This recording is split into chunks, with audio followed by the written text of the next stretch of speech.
에베소서 1장 15절로 19절의 말씀 한 절씩 교독하도록 하겠습니다. 제가 먼저 15절 말씀을 읽겠습니다. 이로 말미암아 주 예수 안에서 너희 믿음과 모든 성도를 향한 사랑을 나도 듣고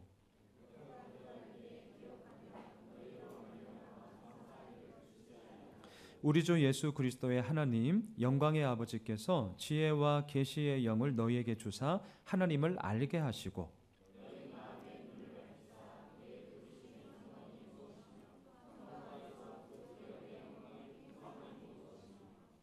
함께 읽을까요? 그의 힘의 위력으로 역사하심을 따라 믿는 우리에게 베푸신 능력의 지극히 크심이 어떠한 것을 너희로 알게 하시기를 구하노라. 네, 모든 사람들이 간절히 알고자 하는 게 있습니다.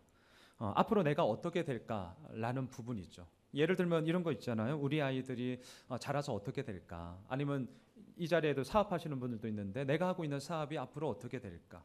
또는 직장생활 하고 계시는 분들은 앞으로 나의 직장생활에 있어서 어떻게 이루어질까 등등 앞으로 일어날 일들에 대해서 우리는 정말 알고 싶습니다. 저도 마찬가지입니다. 우리 예수호미술교회가 앞으로 어떻게 될까? 또 우리 새 아들들 커서 뭐 해먹고 살까? 잘 살 수는 있을까? 뭐 아비로서 그러한 생각들 우리가 충분히 할 수 있지 않습니까? 그런데 한편으로는 모든 사람들이 힘들어하는 게 있습니다. 그게 뭐냐면 앞으로 어떻게 일어날까? 앞으로의 일에 대해서 어떻게 이루어질지를 모른다는 것 때문에 우리가 또한 힘들어하죠. 당장 오늘 예배를 마치고 주일 오후에 무슨 일이 일어날지 우리 아무도 장담 못합니다. 내일 무슨 일이 일어날지 그 어느 누가 알 수 있겠습니까? 자, 그렇기 때문에 아이러니한 것이 있더라고요. 아이러니한 것. 그게 뭐냐면 앞으로 내가 어떻게 될까? 장래 일에 대해서 미래에 대해서 너무 알고 싶은데 그 알고 싶은 것을 정작 알지 못함으로 말미암아 이루어지는 나의 힘듦. 알고 싶은데 너무 알고 싶은데 그것을 알지 못함으로 말미암아 이루어지는 나의 힘듦. 이것이 얼마나 우리들 삶 가운데 좀 아이러니함 아니겠습니까? 그래서 하나님께서 우리들에게 이렇게 말씀을 하셨습니다. 앞에 스크린을 한번 보실까요? 우리가 너무나 잘 알고 있는 말씀인데요. 데살로니가전서 5장 16절로 18절 말씀 우리 함께 읽겠습니다. 시작. 항상 기뻐하라. 쉬지 말고 기도하라. 범사에 감사하라. 이것이 그리스도 예수 안에서 너희를 향하신 하나님의 뜻이니라. 자, 여러분 이 말씀 우리가 익히 알고 있는데요. 이 말씀을 딱 이렇게 오늘도 읽으면서 어떤 느낌이 드십니까? 아는 거 말고 느낌. 이 말씀을 읽으면서 나에게 딱 들어오는 느낌이 어떠세요? 기뻐하는 것 너무 좋죠. 그리고 정말 기뻐하면서 나에게 주어진 모든 삶, 저는 목사니까 나에게 주어진 모든 목회 활동에 있어서 저 기쁨으로 감당하고 싶습니다. 그런데 걸리는 게 뭐예요? 항상이 걸립니다. 자, 기도하는 것 너무 좋습니다. 정말 기도하며 살고 싶고요. 날마다 그 기도의 깊이를 통하여서 하나님과 완전한 하나의 관계, 하나님의 뜻을 날마다 깨달으며 또한 그 관계 속에서 날마다 하나님 아버지 앞에 나아가고픈 마음, 전 너무 간절합니다. 근데 걸리는 게 있습니다. 쉬지 말고가 자꾸 걸리더라고요. 자, 감사하는 것 어떻습니까? 어느 누가 감사하고 싶지 않겠습니까? 날마다 감사하고 싶고 그 감사함을 더 많은 분들과 함께 나누고 싶고 그리함으로 말미암아 와 하나님께서 이렇게 내 삶 가운데 감사함을 주셨다. 봐라. 하나님이 이렇게 이끄시지 않냐. 저 그렇게 막 증거하고 싶고요. 그렇게 살고 싶습니다. 근데 걸리는 게 무엇입니까? 범사에가 걸린다는 거죠. 자, 항상 쉬지 말고 범사에. 이게 자꾸 저의 마음속에 제 삶 속에 걸리다 보니까 한편으로는 이게 좀 부담스럽다 보니까 다른 분은 모르겠습니다. 저를 볼 때 때로는 어떻게 하느냐. 제가 이렇게 하고 있더라고요. 기뻐할 수 없는 일에 기뻐한다는 거는 어쩌면 자기 자신을 속이는 위선 아니야? 제가 그래요. 아니 어떻게 저걸 가지고 기뻐할 수가 있어? 저거 너무 위선이다. 저거는 좀 그렇다 라고 생각을 하면서 기뻐하지 못하는 나를 합리화할 때가 제가 있더라고요. 또 이런 것이 있습니다. 쉬지 말고 기도하라는 것은 지나치게 믿음 생활을 강조하는 소위 좀 강신도적인 모습이 아니야? 라고 생각을 하면서 때로는 어떻게 하느냐? 기도하기를 멈추는 그런 모습도 저를 통하여서 좀 보게 됩니다.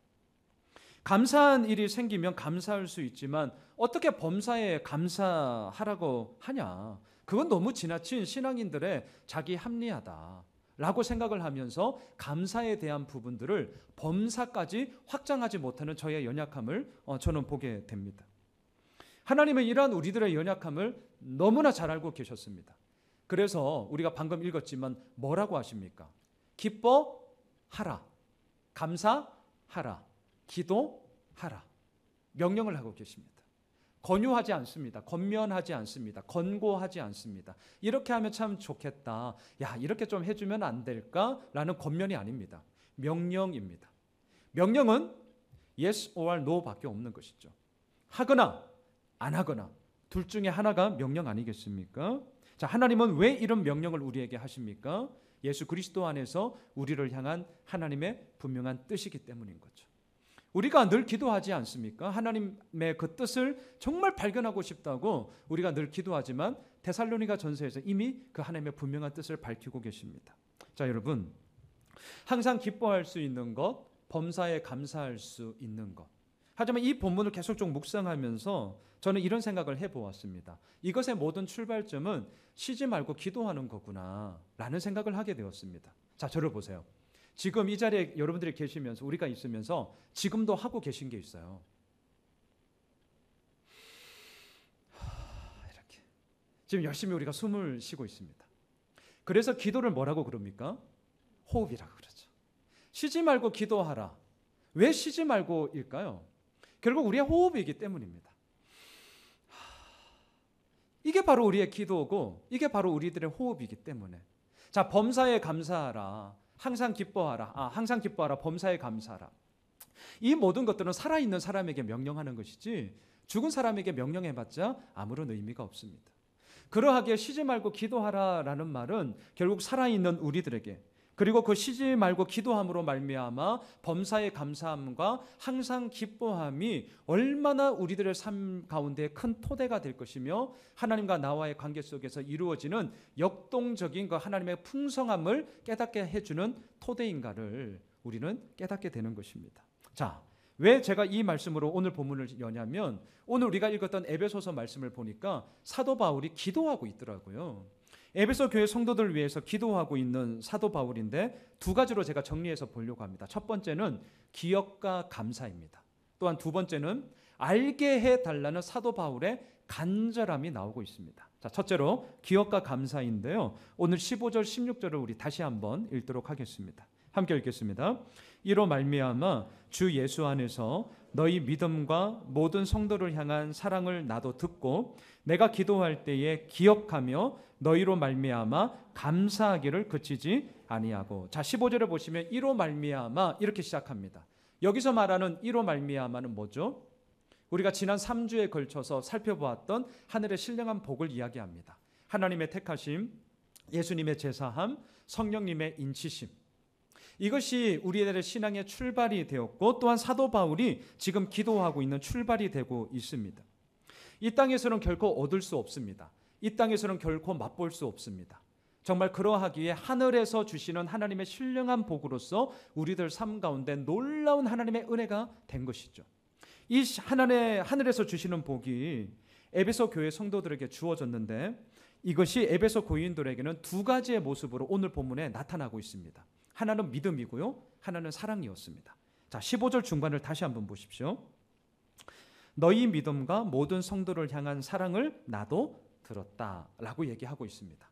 자, 믿음과 사랑이 이 에베소 교회 성도들에게는 하나님의 택하심, 예수님의 제사함, 성령님의 인치심이 그냥 교리적인 내용이 아니라 정말 그들의 인생을 이끌어가고 있는 놀라운 생명의 역사함으로 나타났다는 거예요. 믿음과 사랑으로.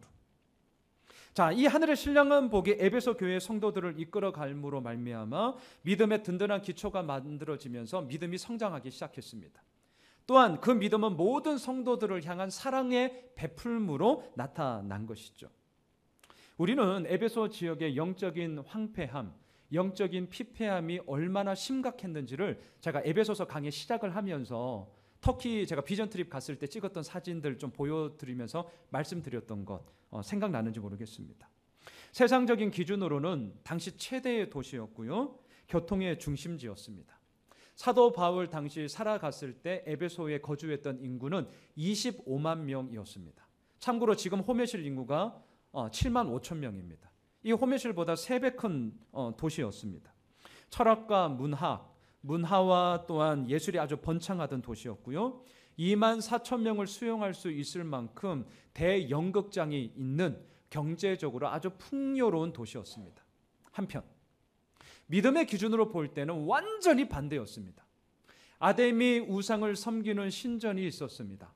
성적인 피폐함과 문란함이 이루 말할 수가 없었습니다.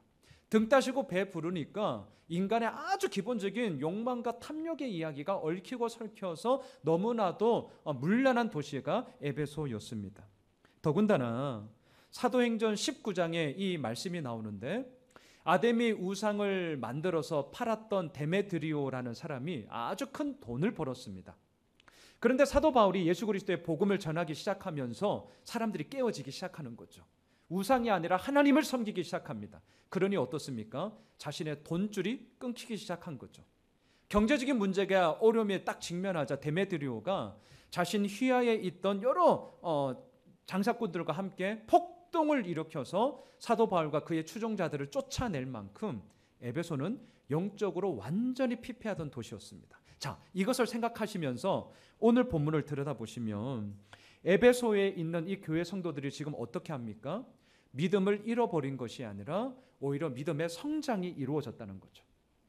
반목과 갈등, 질투와 시기 속에서 공동체가 깨어지는 게 아니라 오히려 다른 공동체들을 향한, 다른 이들을 향한 사랑을 베풀 정도로 이 에베소 교회 성도들은 온전함 가운데 서 있었다는 것입니다. 자, 그러니 생각해 보십시오. 이러한 소식을 들었던 사도 바울에게 있어서 기도를 하는데 얼마나 감사했겠어요. 그리고 얼마나 그 소식을 들으면서 하나님 앞에 그 믿음과 사랑에 대한 노래를 부르지 않을 수가 있었겠냐라는 것입니다. 자, 중요한 게 있는데요. 오늘 16절을 보시면 그렇게 기도를 하면서 사도 바울의 기도의 모습을 한번 보십시오. 16절에 보시면 내가 기도할 때에 뭐 합니까? 네, 기억하며. 오늘 이제 이 부분을 좀 우리가 붙잡았으면 좋겠습니다. 사도 바울의 기도에는 기억이 있었습니다. 자, 기억 무엇입니까? 기억이 뭐죠? 잊지 않고 생각하는 거죠. 자, 기억한다는 것은 새로운 것에 대한 갈망이나 새로운 것에 대한 목마름이 아닙니다. 또한 기억한다는 것은 무엇을 주십시오, 무엇을 달라라고 얘기하는 간구도 아닙니다. 기억한다는 것은 이미 내게 이루어진 일, 이미 내게 주신 은혜에 대한 성찰, 또한 그것에 대한 돌아봄, 이것이 바로 기억하는 거죠. 자, 그렇다면 오늘 이 본문을 그대로 한번 적용해 보면 좋겠습니다. 과연 우리들의 기도 생활 가운데는 이 기억이 있습니까? 저는 이 질문을 좀 한 주간 내내 제 마음에 품으면서 저를 돌아보니까 저만 해도요, 기억보다는 훨씬 더 많은 게 뭐냐면 간구예요. 간구. 저만 해도 압도적으로 제가 간구가 많더라고요. 제가 이번 주 기독교 관련된 신문을 이렇게 보다가 개척교회에 대한 시리즈로 이렇게 연재 기사가 나오는 것을 제가 보게 되었습니다. 저희도 개척교회다 보니까 아무래도 더 관심이 확 가더라고요. 그래서 다른 교회는 또 어떤가 궁금하기도 해서 그 연재 기사를 쭉 보았거든요. 그 기사 가운데 한 기사의 타이틀이 뭐였냐면 천지창조 다음으로 어려운 개척교회. 이 타이틀이 너무 조금 그렇긴 했는데 여하튼 뭐 여러분 제목을 들으시면서 그냥 아시겠죠. 무슨 내용인지 아시겠죠. 제가 그 기사를 읽으면서 제 마음속에 되게 좀 상반되고 모순된 두 가지의 양가 감정이 들었어요. 제가 이걸 좀 나누려고요. 그 기사를 이렇게 읽으면서 제 마음에 첫 번째 딱 들어왔던 마음이 뭐였냐면 와, 얼마나 힘들까 였습니다. 얼마나 힘들까. 받은 사명이 있기 때문에 그 부르심을 따라가는 거죠. 물론 그런 거죠. 그리고 분명히 하나님께서 그 모든 사역들을 통해서 당신의 나라를 이 땅 가운데 저는 밝히 보여주시며 행하심이라고 저는 믿고 있습니다. 하지만 현실이라는 아주 높은 벽이 여전히 떡하니 서 있잖아요. 소위 넘사벽이라고 그러네. 아무리 애를 써도 넘지 못하는 그런 두터운 현실의 벽 앞에 결국 내가 느끼게 되어지는 상실감. 내가 이렇게 한다고는 하지만 도대체 이게 뭐지? 그리고 그 마음이 더 깊은 상처가 될 때는 어떻습니까? 자신의 존재감마저 완전히 뒤흔들어 버리잖아요. 이거 우리 다 경험하잖아요. 그런 부분들을 충분히 제가 생각이 들면서 얼마나 힘드실까, 진짜 파이팅하면 참 좋겠다라는 마음이 딱 들었어요.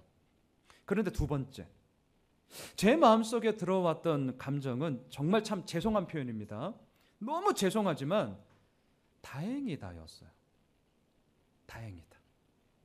왜냐하면 기사에 이렇게 그 신문 기사에 나오는 교회들만큼 비교한다면 이렇게 저희 교회가 이렇게 쭉 나아가고 있지만 그렇게 힘들다, 그 교회에 이렇게 비한다면 그렇게 어렵다라고 말할 수가 없는 거죠.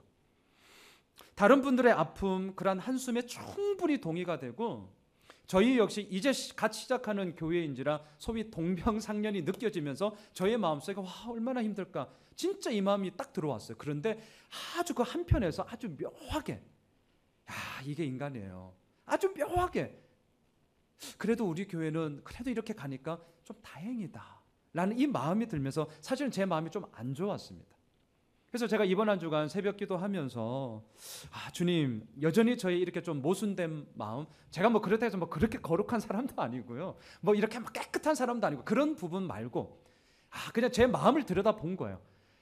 내가 이런 부분을 통해서 여전히 내가 비교와 또한 대조를 통하여서 내가 조금 뭐 잘 되면 막 이렇게 좀 다행이다 이런 마음 들고, 또 그러면서도 좀 어떡하지, 이런 좀 복잡한 마음들이 여전히 내 속에 많이 있구나라는 것을 좀 고백하는 기도의 시간을 가졌거든요. 그러면서 또 이 주일 오늘 말씀을 계속 준비하면서 저의 기도를 보니까 나의 원함, 나의 필요를 진짜 많은 시간 간구하는 기도로 꽉 차 있는 저의 모습을 보면서 제가 의지적으로 이번 한 주간은 기도했어요.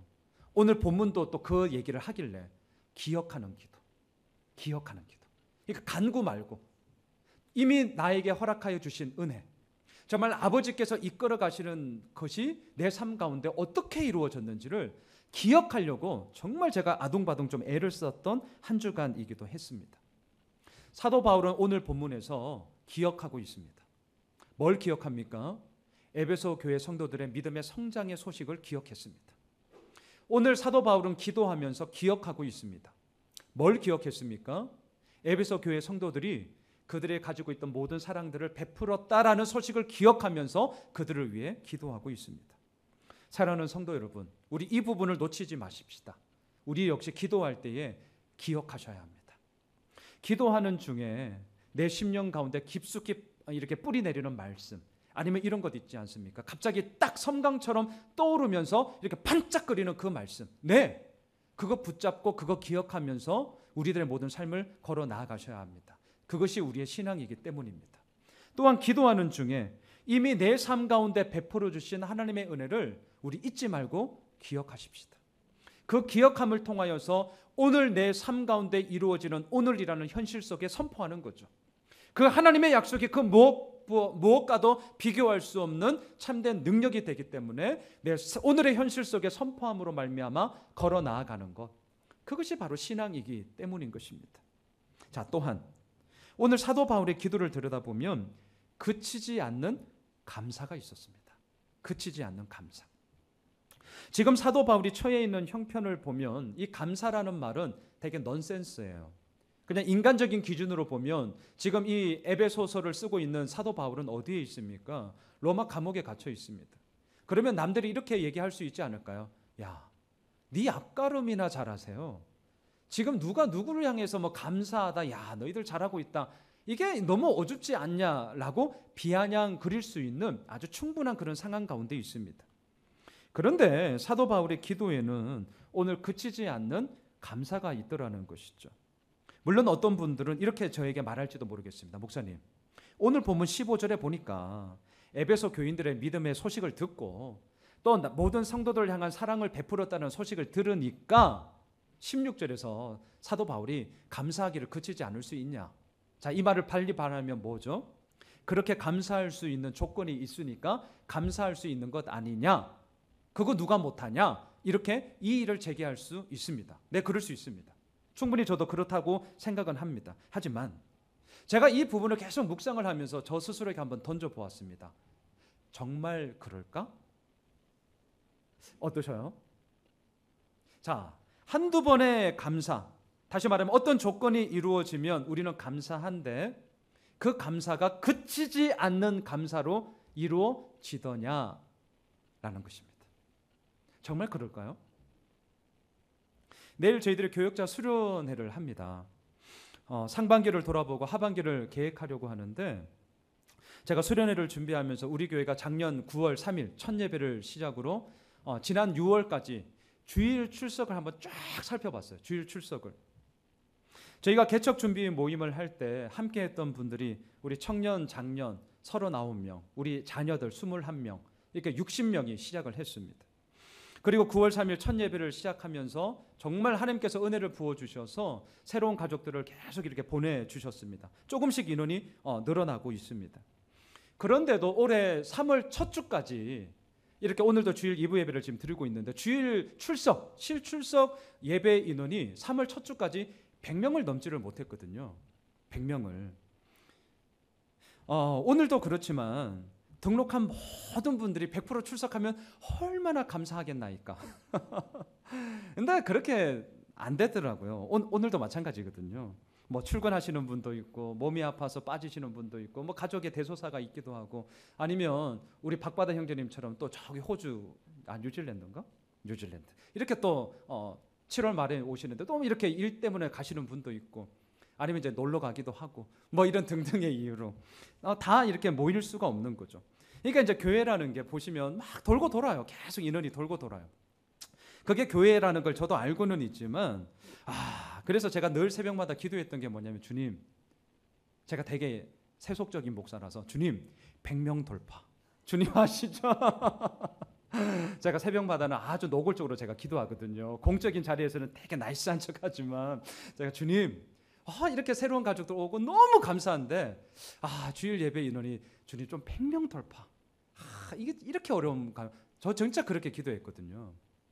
근데 이렇게 그래프를 딱 보니까 3월 둘째 주부터 120명 선에 이렇게 확 뛰었어요. 갑자기. 물론 뭐 그렇다면 넘을 때도 있고 또 지난주는 114명인데 오늘도 보니까 120명은 지금 안 넘겠어요. 보니까. 네, 하여튼 이렇게 갑자기 한번 딱 티핑 포인트가 딱 오더라고요. 이때 무슨 일이 있었지? 우리 교회 근데 무슨 일이 있었더라고요. 뭔 줄 아셔요? 뭐가 있었냐면 그때부터 목요 전도를 하기 시작했어요. 정확하게. 그래서 지난주 우리가 목요 전도 모임 우선 종강하고 9월부터 2학기 개강할 때 하는데요. 제가 그 모임에서 제가 정말 감사하다고 얘기하면서 그냥 사탕 발린 그냥 하는 얘기가 아니라 증거가 있다고. 그래서 이 얘기를 말씀드렸거든요. 우리 교회 전도팀 식구들 또 동산교회에서 매주 목요일마다 지원해 주셔서 함께하던 팀들에게 이러한 증거를 하나님께서 우리 교회에게 주셨다라고.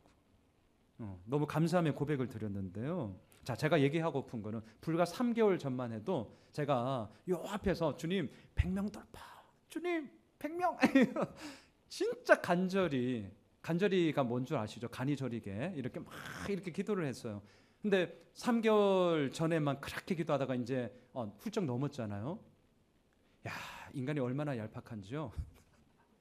오늘 본문에서도 그치지 않는 감사여야 하는데 이게 한두 번까지는 가는데 저에게는 한 대여섯 번까지는 갔는데요. 어느샌가 그냥 이게 익숙해지는 거죠. 제가 알게 된 것이 있습니다. 조건이 충족됨으로 말미암아 이루어지는 감사는 결국은 몇 번 지나고 나니까 자꾸 이게 익숙함으로 바뀌어지면서 감사가 안 나오더라는 거죠. 그러면서 오늘 본문이 저에게 도전이 된 거예요. 사도 바울은 그치지 않는 감사라고 오늘 본문 16절에서 분명하게 얘기하고 있습니다. 조건과 환경이 충족됨으로 말미암아 한두 번의 감사가 아니라 그치지 않는 감사를 하고 있는 사도 바울이 저에게 많은 큰 울림을 주더라고요. 이러한 울림과 함께 제가 요즘은 뭘 기도하는 줄 아세요? 그럼에도 불구하고 주님 올해 안으로 몇 명 돌파? 네, 주님 150명은 돌파해야 됩니다. 이렇게 기도하고 있어요. 사랑하는 성도 여러분, 저 역시 날마다 진짜 싸우고 있습니다. 진짜 싸우고 있어요. 때로는 이게 하나님께서 주시는 말씀인지 아니면 양순은 목사가 그렇게 생각하고 있는 것을 소위 하나님의 말씀이라고 이렇게 맛있게 포장해가지고 이게 주님께서 우리 교회에 주시는 말씀입니다라고 호도하고 있는지 저 때로는 잘 모르겠어요.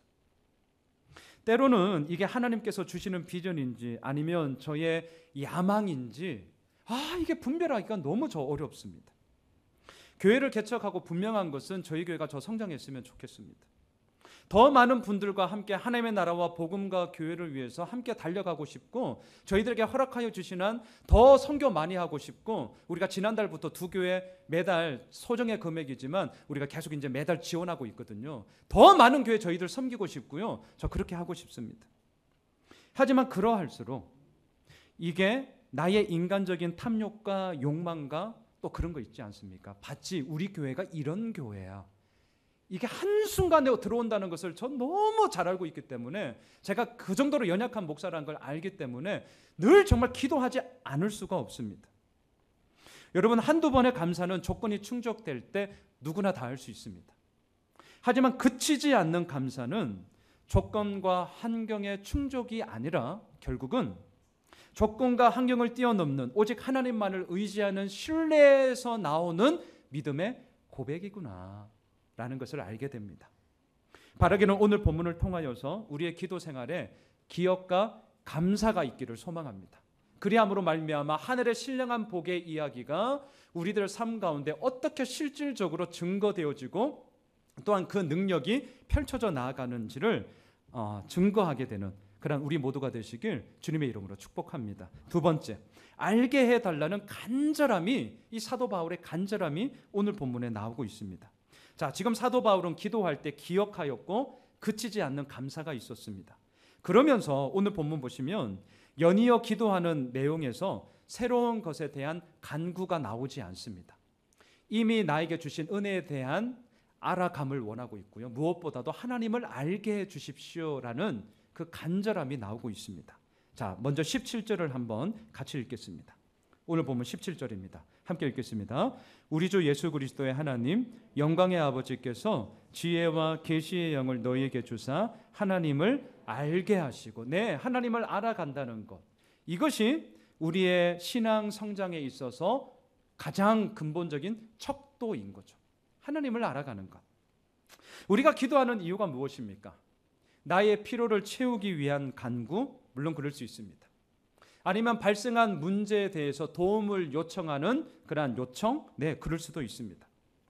하지만 기도하는 근본적인 이유는 무엇일까요? 하나님을 알게 하시고, 정말 하나님을 알아가고자 함이 우리가 기도를 통하여 더욱더 주님 앞에 나아가는 근간이 되는 것이죠.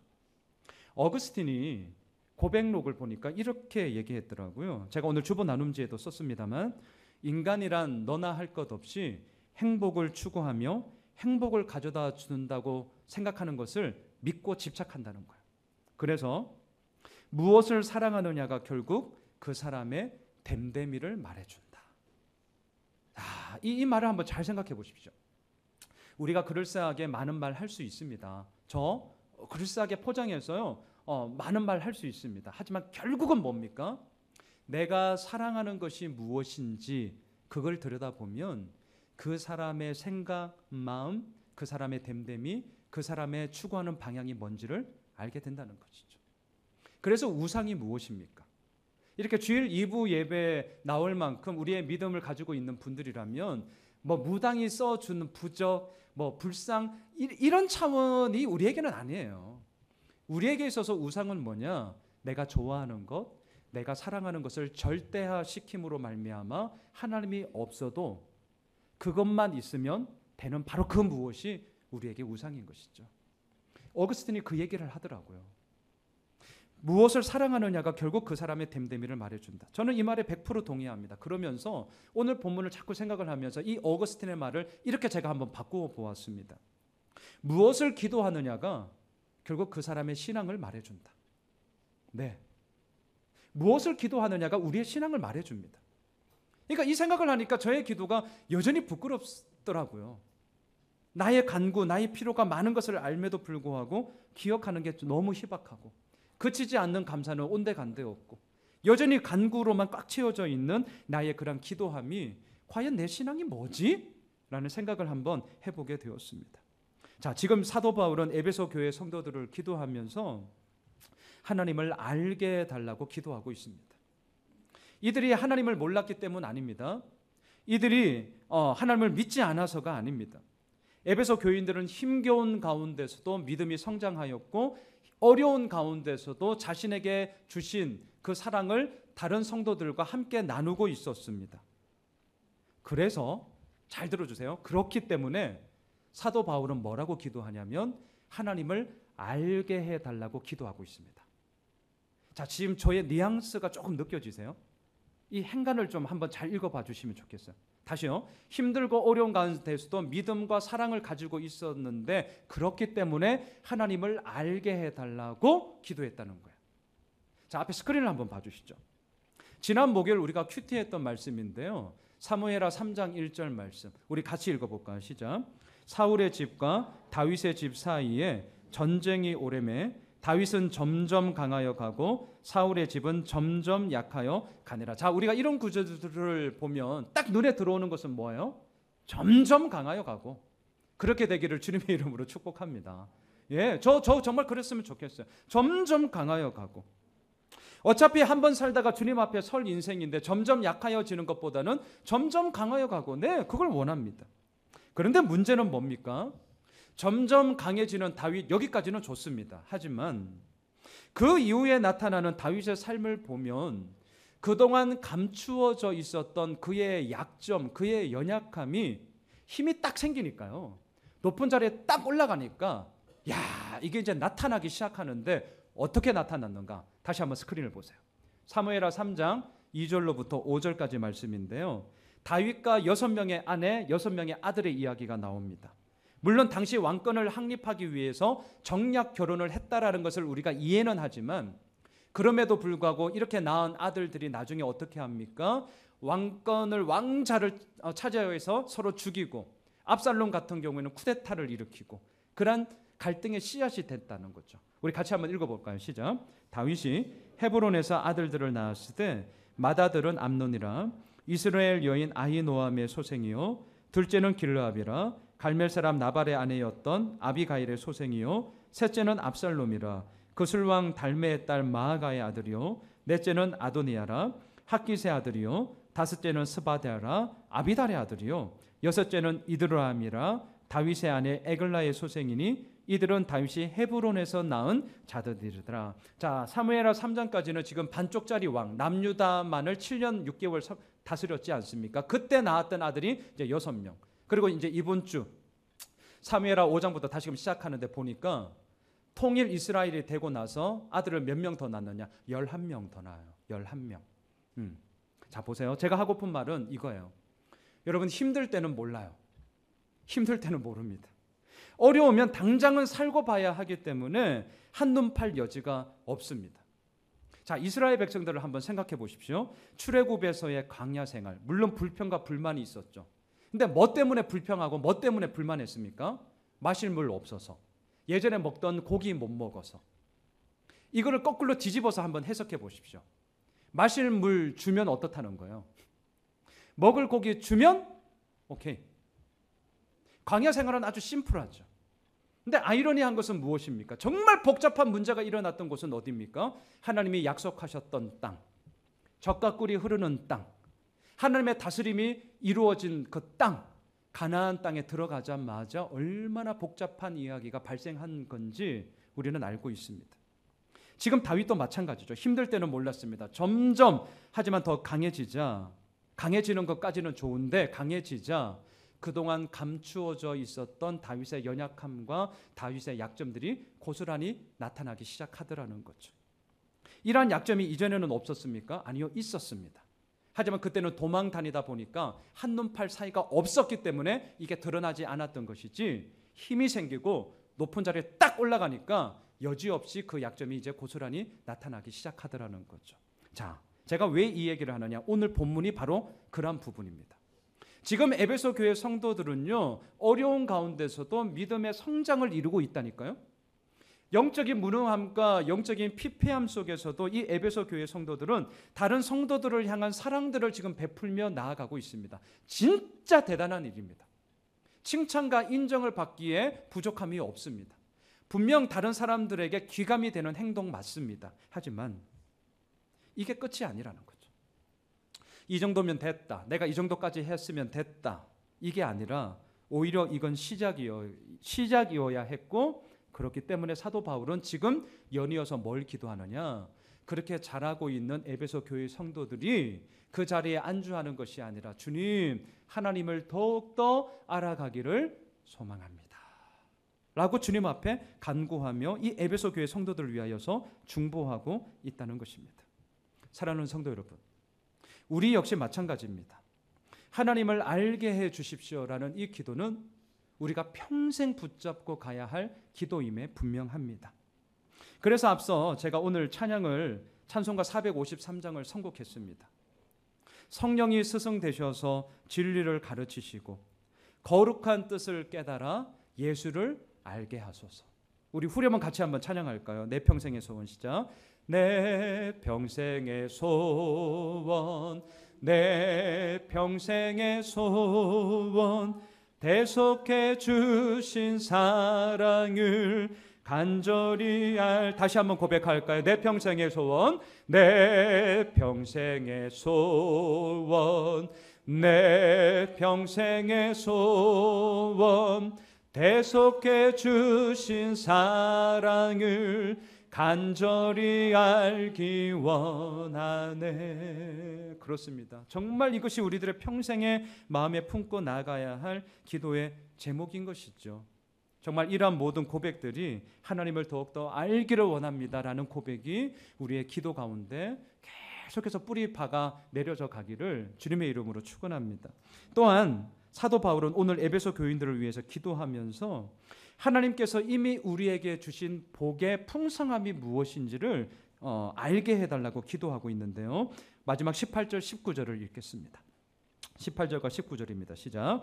너희 마음의 눈을 밝히사 그의 부르심의 소망이 무엇이며 성도 안에서 그 기업의 영광의 풍성함이 무엇이며 그의 힘의 위력으로 역사하심을 따라 믿는 우리에게 베푸신 능력의 지극히 크심이 어떠한 것을 너희로 알게 하시기를 구하노라. 자, 세 가지를 언급합니다. 부르심의 소망, 기업의 풍성함, 그리고 지극히 크신 능력. 자, 보세요. 부르심의 소망. 여러분, 우리가 이미 나누었지만 우리의 모든 출발은 하나님의 부르심으로부터 시작합니다. 자, 그런데 이러한 부르심은 그냥 부른 게 아니라 하나님의 분명한 목적을 가지고 우리를 부르셨다는 거죠. 지금 있는 이 자리 가운데도 하나님의 분명한 목적이 있기 때문에 우리 모두를 불러주셨고 그 부르심 속에서 우리가 함께 나아가고 있는 거죠. 그래서 사도 바울은 오늘 본문에서 그 목적이라는 말을 소망이라는 말로 달리 표현하고 있습니다. 하나님이 우리를 부르신 목적이 뭐냐? 그리고 그 부르심 앞에 우리를 통하여 하나님께서 이루어 나가시고자 하는 그 하나님의 꿈, 하나님의 소망, 하나님의 이루어 나가심이 과연 뭐냐? 그것을 알게 해달라고 기도하라는 거죠. 그리고 그것을 위해서 나도 너희들을 위해서 지금 기도하고 있다라는 것입니다. 또한 기업의 풍성함이 나옵니다.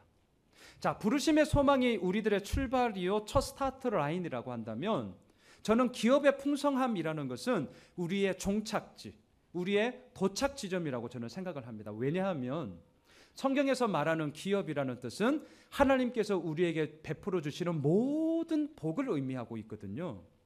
근데 우리가 지난주도 살펴보았지만 이 땅을 살아가면서 그 하나님의 모든 복을 우리가 100% 온전하게 다 누리며 살 수 있습니까? 아니요.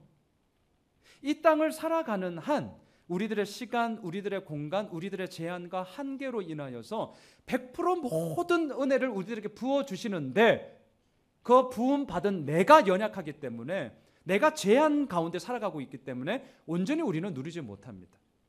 그러한 측면에서 지금 사도 바울은 기도하고 있습니다. 주님, 그 하나님께서 부어주시는 기업의 풍성함이 무엇인지를 알게 해 주십시오. 그 풍성함이 무엇인지 조금이라도 맛보게 되어진다면 우리들의 삶은 지금과는 확연히 달라지기 때문인 것이죠. 또한 지극히 크신 능력을 알게 해달라고 기도하고 있습니다. 자, 부르심의 소망이 시작이고 기업의 풍성함이 끝이라고 한다면 저는 이 시작과 끝을 연결하는 하나님의 이끄심이 있는데 그것이 바로 지극히 크신 능력이라는 것이죠. 왜냐하면 하나님의 이 지극히 크신 능력으로 말미암아 우리를 부르신 그 하나님의 부르심을 아버지께서 온전히 이끌어 가심으로 이루어 나가기 때문입니다. 또한 그 기업의 풍성함에 이르기까지 우리의 열심과 우리의 생각과 우리의 의지가 아니라 결국은 하나님의 지극히 크신 능력이 우리를 끝까지 이끌어 감으로 말미암아 우리가 그 자리에 설 수 있기 때문인 것이죠. 그래서 사도 바울은 이 세 가지를 에베소 교회 성도들이 알게 해달라고 중보하며 기도하고 있습니다. 말씀을 정리하겠습니다. 지난주 제자반을 우리가 이제 오늘까지 우리가 제자반하고 저희들도 이제 오늘 마무리하고 9월달에 2학기 시작하는데요. 지난주 우리 제자반 시작하기 전에 오늘 대표 기도해 주신 우리 손진성 집사님이 저에게 이렇게 질문을 하셨습니다. 목사님, 왜 기도를 해야 합니까? 이렇게 저에게 질문을 해 주셨어요. 기도 생활을 잘 이렇게 제대로 못 하시는 분이고 안 하시는 분이라면 제가 그 질문을 딱 들었다면 기도에 대한 이렇게 설명과 함께 고로 우리가 이렇게 기도해야 되지 않겠냐라고 제가 이렇게 권면을 하며 나아갔을 것입니다. 근데 우리 집사님은요, 뭐 직장 생활 하시는데 아주 치열한 직장 생활을 하고 계십니다. 물론 뭐 우리가 다 그렇지만 우리 집사님이 몸담고 있는 팀에서 하루 일과를 시작할 때 인사말이 뭔 줄 아세요? 인사말이? 제자반한테 나누어 주신 건데 놀라지 마세요. 독하게! 네, 독하게. 그걸 들으면서 그래야 대기업이 되는 거구나 이런 생각을 제가 했는데요. 여하튼 뭐 그렇게 피곤한 직장 생활 가운데도 새벽 기도 그래도 막 참석하려고 진짜 애를 쓰시거든요. 자, 근데 그렇게 애를 쓰시는 집사님이 저에게 질문을 하신 거예요. 지난주에. 목사님, 근데 왜 기도를 해야 되죠? 자, 근데 이 말이 기도를 하기 위해서 애쓰시고 몸부림치는 집사님이 그 질문을 하는 거여서 제가 결코 이렇게 쉽게 지나가지를 않았어요. 물론 그 질문을 받고 우리가 제자반에서도 기도의 사람이라고 해서 나눴던 내용이 있었기 때문에 다시 한번 그 부분을 뭐 간략하게 말씀을 드렸지만 오늘 본문을 계속 또 묵상을 하면서 저에게도 질문을 한번 던져보았어요. 그래, 맞아. 근데 우리가 왜 기도해야 되지? 오늘 그치지 않는 기도인데 그 기도의 당위성에 대해서 아주 근본적인 질문을 한번 우리가 던져봐야 되지 않나? 근데 왜 기도를 해야 되지? 물론 저의 이 설교의 결론을 오해는 하지 마십시오. 기도에 제가 무용론을 얘기하는 것은 아닙니다. 왜 기도해야 되는 거지? 제가 이렇게 질문을 던지면서 저에게 있어서는 전제가 있었습니다. 하나님은 100% 옳으신 분이고 하나님의 뜻은 항상 옳다라는 것 저 믿습니다.